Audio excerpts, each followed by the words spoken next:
So for further update on the outcome of that meeting between President Cyril Ramaphosa and US President Donald Trump, we have Sherwin Bryce-Pease standing by. Sherwin, good morning after a very busy evening. I must say you're still looking as fresh as a daisy, but it was an interesting one. We knew it was going to be big. You know, I scoured through all of the news channels and it was the lead on every single channel locally and internationally.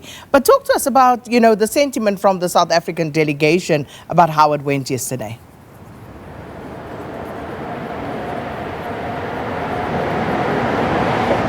Well, the sentiment from them is very positive, Sakina, despite what we all experienced in the Oval Office. The mood after the lunch that followed the televised segment in the Oval Office was apparently very cordial. They got into the nuts and bolts in terms of what the South African delegation had set out to achieve here. They wanted to reset the bilateral relationship that had become poisoned by all sorts of issues, be that disagreement on South Africa's foreign policy positions, whether it be about taking Israel to the International Court of Justice, in terms of genocide allegations, South Africa's non-aligned status in terms of the Russia-Ukraine war, or various other issues, South Africa's theme in the G20. Let's just pick them, right? There's a basket full of issues that the Trump administration was taking issue with. And what South Africa wanted to do was to impress upon the United States the importance of the economic relationship, the mutually beneficial relationship. And so what they set out to do was not to be distracted by what you saw in the Oval Office. They knew that might happen. They planned for any scenario. Maybe they didn't perhaps plan that a flat screen TV would be rolled out and videos of Julius Malema singing Kill the Boer were going to be played, or, you know, white crosses in an undisclosed location in South Africa, which kind of confused the room for a moment. But they didn't want to then be caught in the Trump vortex, akin to what Volodymyr Zelensky did and the failure you saw around that meeting. They wanted to focus on what they wanted to focus on, and that is the economic relationship and the economic trajectory of that relationship moving forward. In terms of the African Growth and Opportunity Act, right, there is a $20 billion trade relationship with the United States, and the concern was that that would be curtailed if these other peripheral issues were not dealt with. So they wanted to focus on what they wanted to focus on and not sort of take the bait from the Trump administration. But certainly, as you point out, the focus has not been in terms of media coverage here and abroad. In terms of the economic relationship and trade and investment, it's more focused kind of on the genocide claims by the Trump administration and the firm pushback you saw from South Africa. Another big takeaway is that the South African representatives, in dismissing the genocide claim, asserted the criminality claim in South Africa.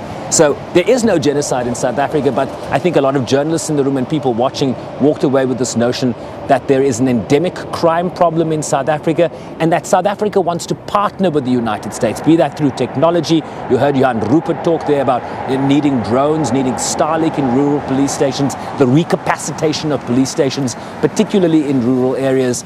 And it's a partnership that all the South African members really sought to assert in terms of their response to the bait that was laid out there by President Donald Trump. The Starlink issue for rural police stations was quite interesting.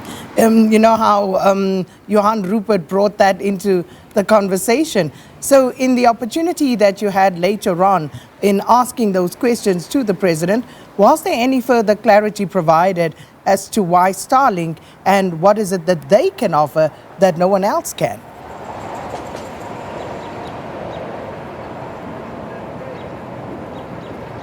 So apparently Starlink didn't come up in the private discussion, it didn't come up in the open discussion, and it didn't come in the luncheon thereafter. We understand that Elon Musk was in the room. He did talk about wanting to import Tesla vehicles into South Africa, and those are conversations that are going to continue. In fact, Sakina, the big takeaway is that there has been a re-establishment of the strategic dialogue between South Africa and the United States. That is certainly the impression that the South African delegation is leaving Washington with. I'm getting some feedback in my ear. That is the... I'm hearing this conversations in the studio. I'm so sorry. It's a little bit distracting. The South Africans are leaving here with an intention that there will be dialogue continuing in terms of, for example, the trade and investment framework that Park Stow put on the table.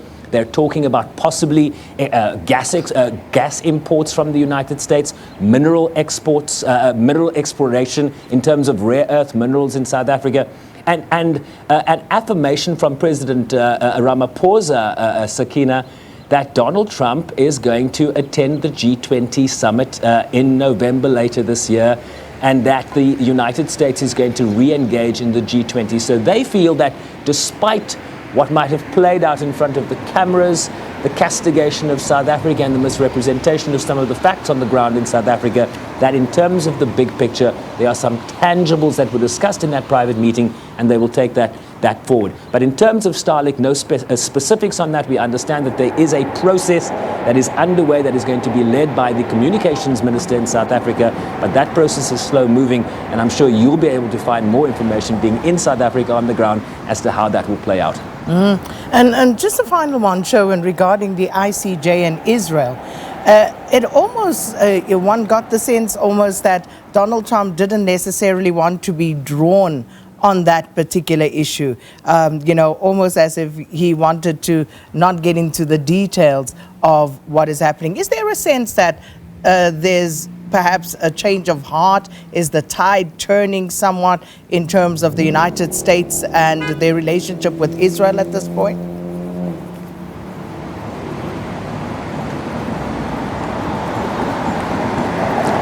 Well, my impressions, having witnessed that exchange on the ICJ in the Oval Office, was that Donald Trump had no idea what the ICJ was. That was my impression. And so he sort of flailed in terms of a response there and sort of wanted to get out of the response as quickly as he could. But to your broader point, there has certainly been some reportage that there is a frustration within the Trump administration as to the perpetual continuation of the war in Gaza. There is a frustration building between Donald Trump and Prime Minister Netanyahu. And there is broader consensus around the world. The Europeans are getting more frustrated. The United Nations Emergency Relief Coordinator, the head of humanitarian affairs, Tom Fletcher, told the Security Council just over a week ago, asking them what they were going to do to ensure that there was no genocide in South Africa, in Gaza, given the fact that for over 7 weeks, over 70 days, I think the number was, there had been no humanitarian aid into Gaza. That has now started to ease. There have been some trucks that have been going on, is my latest understanding, due in the main to pressure from the United States. So it is certainly a relationship that we will be watching closely, similarly to how we are watching the United States' relationship with Russia evolve as it relates to Ukraine. It's a different day since the Biden administration was ousted. Kamala Harris lost the election. There has been a shift in the geopolitical dynamics, particularly as it relates to relationships with the United States. In fact, Donald Trump has been talking about the success in terms of peace negotiations hinging on the fact that he and Vladimir Putin, the Russian president, would have to meet. It's the only way you're going to get a ceasefire, according to Donald Trump. So it's a different day. Relationships are shifting based on the Trump administration's prerogatives here moving forward. Well, Sherwin, we leave it there. Thank you so much. And that's, of course, our SABC correspondent in the United States, Sherwin Bryce-Pease, just helping us unpack further some of what we saw last night in that engagement at the Oval Office between President Cyril Ramaphosa and the U.S. President Donald Trump and their delegations.